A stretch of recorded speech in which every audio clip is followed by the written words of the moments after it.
The recruitment hall of the Galactic Defense Coalition smelled like ozone and arrogance. Captain Zara Chen stood at parade rest while 300 alien cadets pretended not to stare at her. She was used to it by now. Humans were the new kids on the block, the fresh meat, the species that had barely crawled out of their own solar system before stumbling into a universe that had been running just fine without them for millennia. Another monkey, someone muttered in Vorian, the common tongue. Zara's translator implant caught it instantly. She didn't flinch, didn't blink, just kept her eyes forward like a good little soldier. Instructor Valak strode to the center of the arena, his 4 arms folded across his chest in what passed for authority among the crit species. He was built like a boulder that had learned to walk, all muscle and rocky exoskeleton, with eyes that glowed the color of burning copper. "Today you will learn humility," Valak announced, his voice echoing through the chamber. "You will learn that rank means nothing, that reputation means nothing, that the only truth in combat is victory or death." Zara suppressed a yawn. She'd heard this speech before. Different instructor, same dramatic flair. The Coalition loved its theater. Cadet Vex front and center. The crowd parted like water around a shark. Vex was a Talaxan, one of the warrior breeds that had conquered half the Andromeda sector before the Coalition convinced them that cooperation was more profitable than war. He stood 8 feet tall, his scaled hide rippling with bio-enhanced muscle, each of his 6 limbs ending in claws that could shred through ship armor. His species didn't smile, but the way his mandibles clicked together suggested amusement. Cadet Chun joined him. The silence that followed was absolute. Then someone laughed. Then another. Within seconds, the entire hall was roaring with laughter, so loud it hurt Zara's ears. She walked forward anyway, her boots clicking against the polished floor with metronomic precision. 5'6" of disappointment in a species that had expected her to be more impressive. She'd left her power armor in her locker. Regulations said hand-to-hand combat meant exactly that. No enhancements, no weapons, just flesh and bone, and whatever you'd learned before you got here. Vex looked down at her the way a mountain looks at a pebble. "This is the joke, yes? The human is a joke.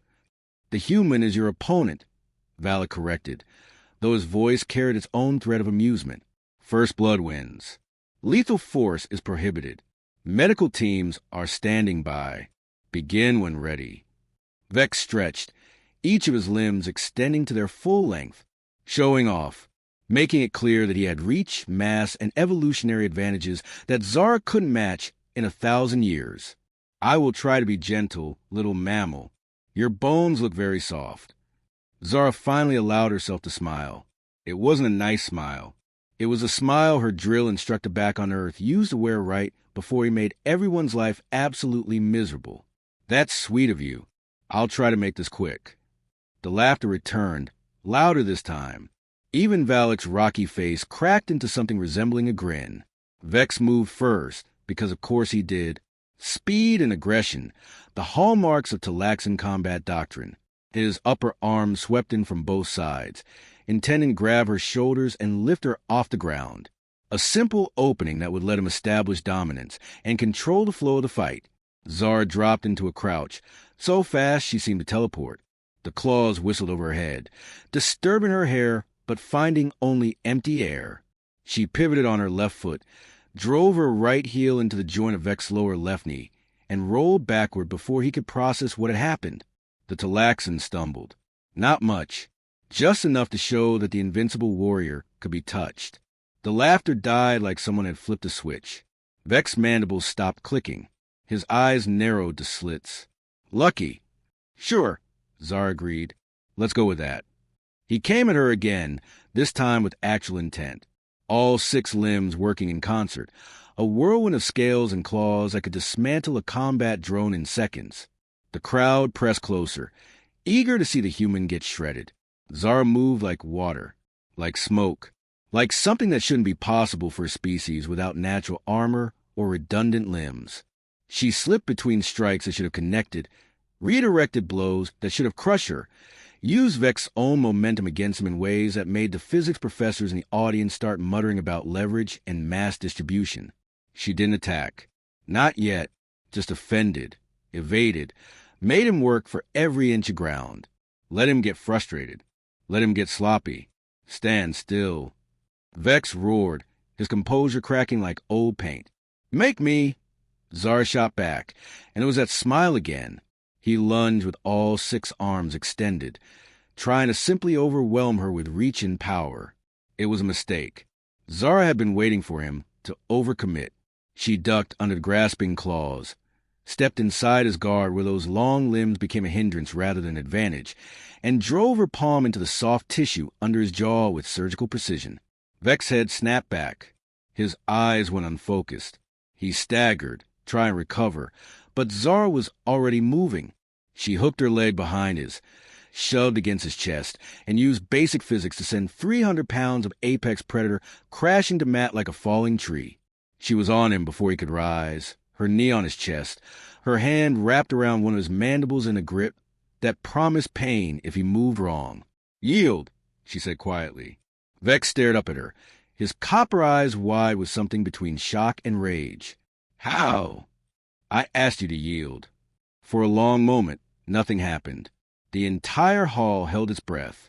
Talaxans didn't yield. Their culture, their biology, their entire evolutionary history screamed against the concept of surrender. They fought until they won, or until they couldn't fight anymore. But Vex was smart enough to recognize reality. "I yield." Zara released him immediately, stepping back and offering her hand. Vex stared at it like she just offered him a live grenade. Then, slowly, he reached up and let her help him to his feet. The crowd lost its collective mind.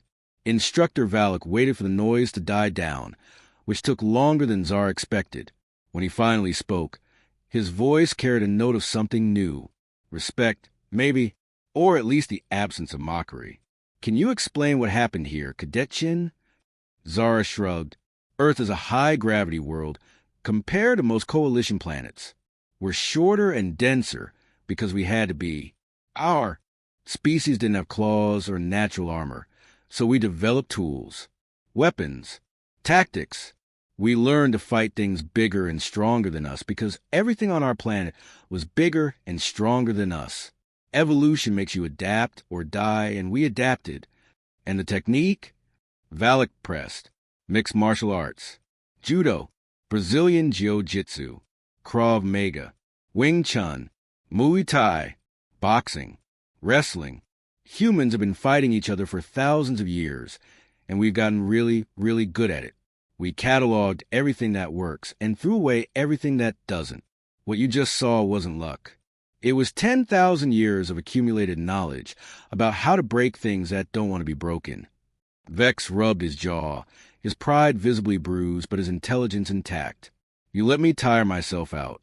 You studied my patterns. You waited for an opening." "I did." "You fought smart instead of strong."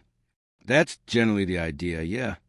He made a sound that might have been laughter if Talaxans laughed. "Your species is terrifying. Wait until you see what we're like when we're actually mad at you," Zara replied, and this time her smile was friendly. Almost. The rest of the session passed in a blur of challenges. Word spread fast in a place like this, and suddenly everyone wanted to test a human rookie.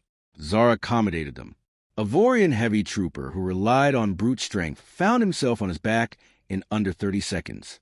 A Sylph infiltrator who prided herself on speed couldn't keep up with reflexes honed by a childhood spent dodging gravity that pulled harder than most species ever experienced.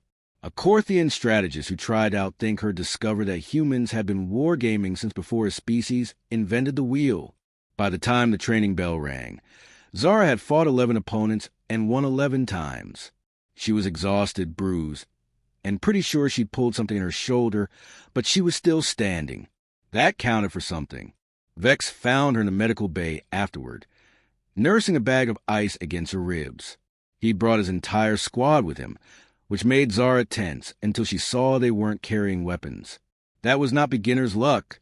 Vex said, without preamble, "No, you have done this before.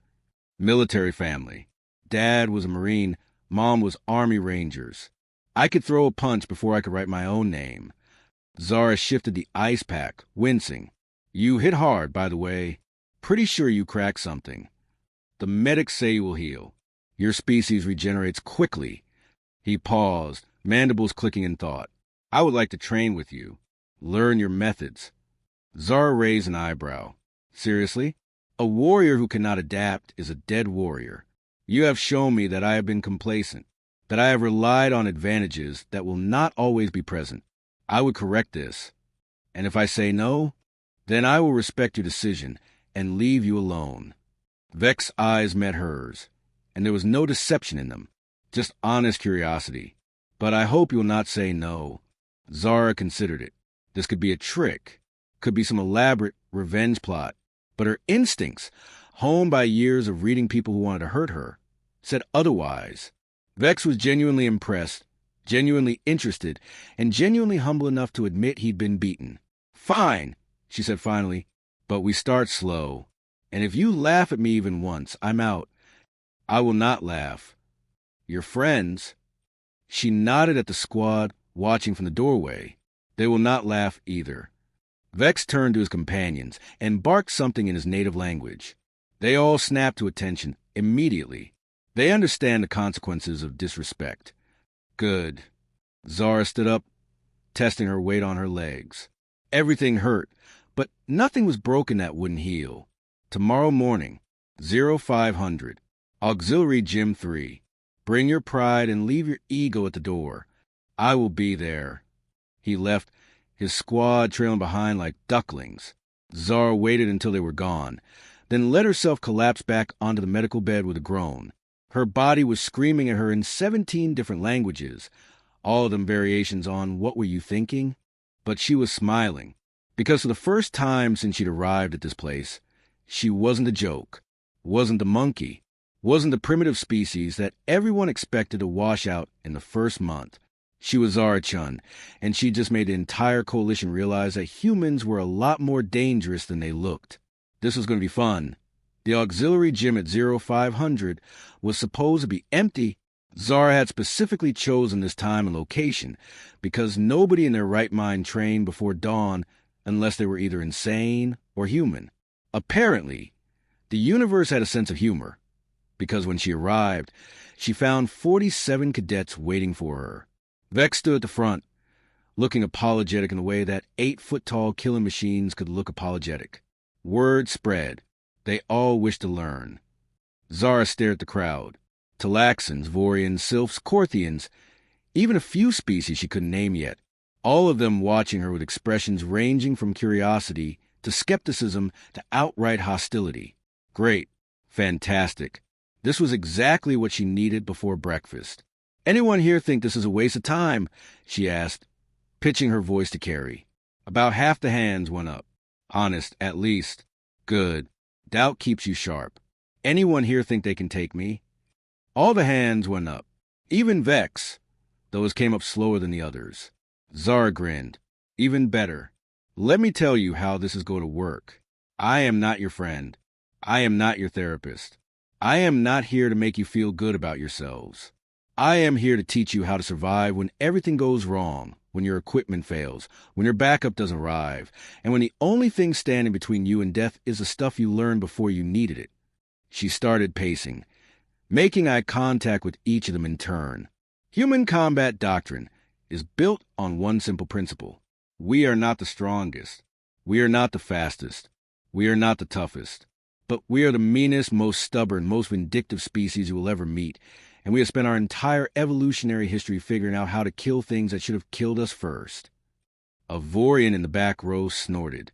Big talk from someone who barely survived yesterday. You are absolutely right, Zara agreed, surprising him. I am small. I am weak. By any objective measure, most of you could snap me like a twig. So why am I still standing? Why did Vex yield? Why did 11 opponents lose to someone they could have crushed? Silence. Because fighting is not about size. It is about leverage, timing, understanding anatomy and physics and psychology. It is about knowing that every species has weak points, and that if you hit those weak points hard enough and fast enough, size stops mattering. She stopped in front of the Vorian who had spoken. He was massive, easily twice her mass, with arms like tree trunks. What is your name? Corvus. Corvus, I want you to grab me. Full strength. Show everyone here why I am wasting their time. He hesitated. I did not wish to hurt you. You will not hurt me. Trust me. Now grab me. Corvus reached out, his huge hand closing around Zara's wrist like a vice. She felt the pressure, felt the strength behind it, enough force to crack bone if he squeezed any harder. The crowd leaned forward, waiting to see what happened next.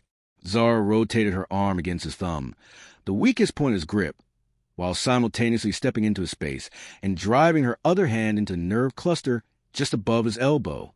Corvus's grip spasmed open involuntarily, and before he could recover, Zara had his arm hyperextended, his weight off balance, and his face heading rapidly toward the mat. She released him before he hit. That is leverage. That is anatomy. That is the difference between knowing how to fight and knowing how to look tough. Questions? Corvus picked himself up, rubbing his elbow and looking thoughtful. Teach me that. I just did. Pay attention. Now, everyone partner up. I do not care about species. I do not care about size. Find someone different from you and figure out how to work together. The next 3 hours were chaos. Beautiful, productive chaos. Zara moved through the gym like a drill sergeant possessed, correcting stances, demonstrating techniques, explaining the biomechanics behind every movement. She showed the Talaxans how to defend against opponents who got inside their reach. She taught the Vorians how to use their strength efficiently instead of wastefully. She demonstrated to the Sylphs that speed without control was just flailing. And through it all, she talked about Earth, about human history, about wars and duels and street fights and every brutal lesson her species had learned on their long climb from caves to starships. My great-grandfather fought in the Third World War, she said while demonstrating a wrist lock on a very confused Corthian. Chemical weapons, biological agents, nuclear strikes. The kind of war where survival was not guaranteed and victory was not clean. He used to say that humans do not fight fair, because fair fights are for people who can afford to lose. We never could afford to lose, so we learned to cheat better than anyone else. Cheating is dishonorable, a Talaxan protested. Honor is for people who survive long enough to care about it, Zara countered. Dead soldiers do not get medals. They get forgotten. I would rather be alive and ashamed than dead and proud. Reverse your grip. Shift your weight. There you go. By hour 4, the skepticism had mostly evaporated. By hour 5, cadets who had never spoken to each other were comparing notes and swapping techniques. By hour 6, when Instructor Valak arrived for his scheduled morning inspection, he found his students too exhausted to stand at attention. He took in the scene with those glowing copper eyes, his expression unreadable. Cadet Chen, my office. Now. The walk to Valak's office felt longer than it should have. Zara kept her face neutral, but internally she was running through every regulation she might have broken. Unauthorized training sessions, potential hazing, ignoring the chain of command, teaching classified human combat techniques to alien cadets. The list was long and deeply problematic. Valak's office was exactly what she expected. Spartan, efficient, decorated with commendations, and weapons from a dozen campaigns. He gestured to a chair that had clearly not been designed for human proportions, and Zara perched on the edge like a bird ready to fly. Do you know why I assigned you to fight Vex yesterday? Valak asked without preamble. To teach me humility, to show me my place, to demonstrate that humans are out of their depth in the coalition. Zara kept her voice level. Standard integration protocol for new species. Establish hierarchy. Enforce respect. Make sure the rookies understand they are at the bottom of the food chain. All correct. And do you know what I learned from that exercise? That your assumptions were wrong. Valak made a sound that might have been laughter. That my assumptions were catastrophically wrong. I expected Vex to dominate you in under 10 seconds. I expected you to yield quickly, learn your lesson, and spend the rest of your training trying to catch up. Instead, you humiliated one of our best warriors in front of his peers and started a minor revolution in the training program. He leaned back, his rocky features creasing into something thoughtful. The The Galactic Defense Coalition has existed for 3,000 years. In that time, we have integrated 47 species. All of them followed the same pattern. They arrived, they struggled, they adapted, they found their niche. Some became pilots. Some became engineers. Some became strategists. We have a place for everyone, and everyone knows their place. But not humans, Zara guessed. But not humans, Vala confirmed. Your species is different. You are physically unremarkable. Your technology is primitive by our standards. Your history is filled with warfare, so brutal, it makes our conflicts look civilized. By all metrics, you should be relegated to support roles. Supply, logistics, maybe intelligence work, if you prove capable. He stood, moving to the window that overlooked the training grounds. And yet, yesterday I watched you defeat a warrior who has never lost a single combat evaluation. This morning I watched you teach techniques to cadets who have trained their entire lives for war.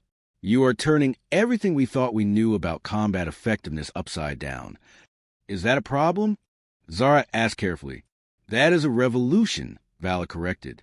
And revolutions make people nervous. There are instructors in this facility who believe humans are dangerous. Not because you are strong, but because you think differently. Because you refuse to accept limitations that other species consider absolute. Because you have this infuriating habit of looking at impossible situations and asking why not instead of why. He turned to face her, and his eyes were serious. I need to know if you understand what you're doing. You are not just training cadets. You are challenging 3,000 years of military doctrine. You are telling the Coalition that they have been doing things wrong, and that a species that just achieved faster than light travel has figured out something they missed. Zara met his gaze without flinching. With respect, sir, I am not trying to challenge anyone. I am just trying to survive. Yesterday I could have been killed in that arena if Vex had decided honor mattered more than regulations. Today I could have refused to teach and spent the rest of my career being a human who got lucky once. But I did not come here to hide. I came here to serve.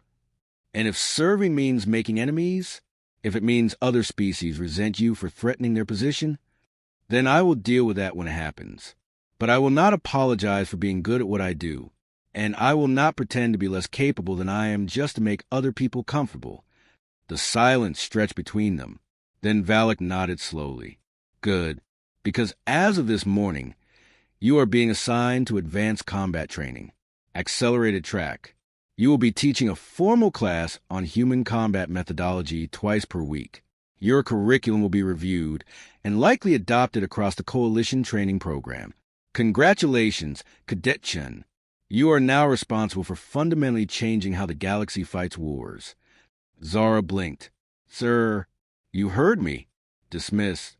She stood, saluted, and made it halfway to the door before her brain caught up with her ears. Wait, I am still a cadet. I have not even graduated basic training yet. How can I teach advanced courses? Because 3 admirals, 12 generals, and an entire Coalition Defense Committee watched recordings of your fights yesterday. They want to know if your methods scale, if they can be taught to other species, if humanity's approach to warfare represents a genuine tactical advantage or just an interesting anomaly. Valak's expression was somewhere between amused and exhausted. You wanted to serve Cadet Chun. Congratulations. You are serving. The next 2 weeks were a blur.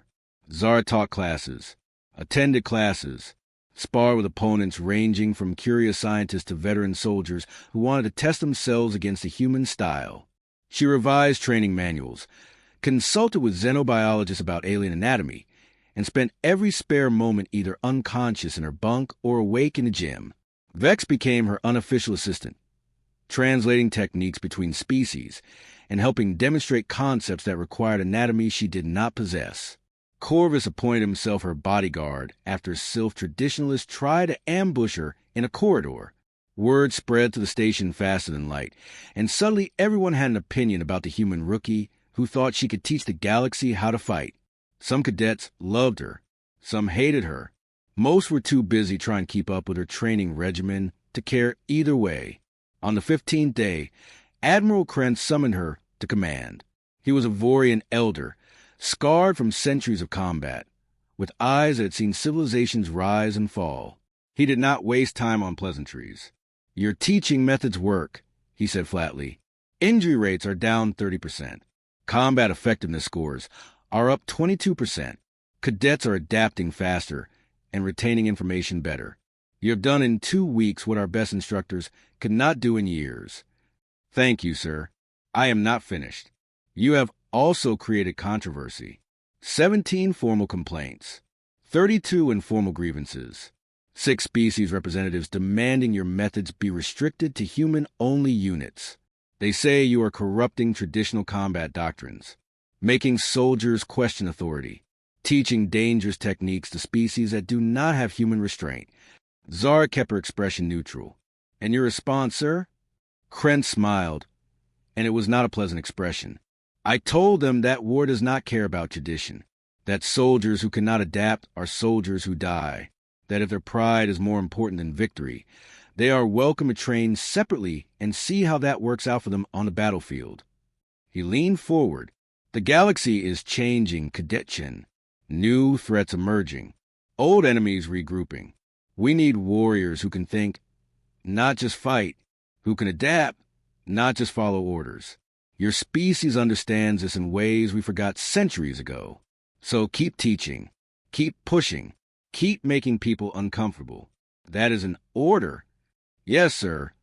And Chen, when you graduate next month, you will be doing so with honors. After that, you will be assigned to the Special Operations Development Program. Your job will be to train elite units in human combat methodology. Some of them will hate you for it. Some will try to break you. All of them will be better soldiers because of you." Zara saluted, her chest tight with something between pride and terror. "I will not let you down, sir." "I know you will not." Dismissed. She left command in a daze, her mind spinning with implications. 18 months ago, she had been a kid from San Diego with more attitude than sense, enlisting because civilian life bored her and the stars called louder than common sense. Now she was reshaping galactic military doctrine and making enemies faster than she could count them. Vex found her on the observation deck, staring out at the stars. "You look troubled." "I look realistic," Zara corrected. "This is not going to end well. Too much change too fast. People do not like having their worldviews challenged." "True, but people also do not like losing battles because they were too proud to learn better methods." He settled beside her, his massive frame somehow conveying comfort despite the species' difference. "You have given us a gift, Zara Chen, the gift of doubt, the gift of knowing we can always improve. Some will reject that gift, but those who accept it will become something better than they were. That is surprisingly philosophical for a warrior. Warriors who cannot think become corpses. You taught me that." His mandibles clicked in what she had learned was his version of a smile. "Besides, I have a reputation to rebuild. Losing to a human rookie destroyed my credibility.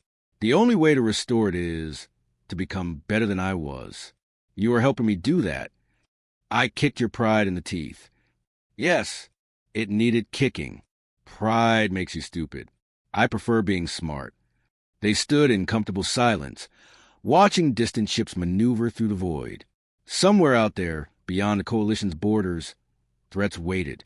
Pirates, rogue states, things worse than either. And when those threats came, the soldiers trained by human methods would be ready. Zara smiled, and this time was genuine. "Hey, Vex." "Yes." "Thanks for not breaking me in half that first day. Thanks for not actually hurting me when you could have. I saw the openings. You pulled your strikes." "Of course I did. You were not my enemy, just my opponent. There is a difference." "Another human lesson?" "Another human lesson." They watched the stars together, 2 soldiers from different worlds, standing on the edge of everything that mattered. And for the first time since arriving at the Coalition, Zara felt like she belonged.